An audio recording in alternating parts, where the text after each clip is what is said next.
Hi, my name is Emily Hanks, and this is the week 7 assignment.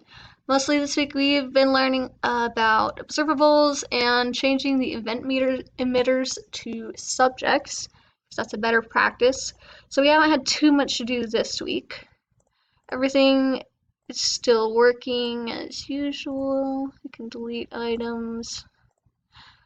Mostly we just edited the document service and the context service. So here we changed it to a subject and imported from RxJS.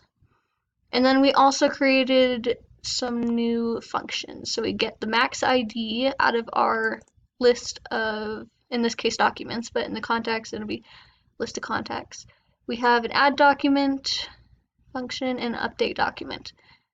Technically, delete document was part of this assignment, though we already created it last week.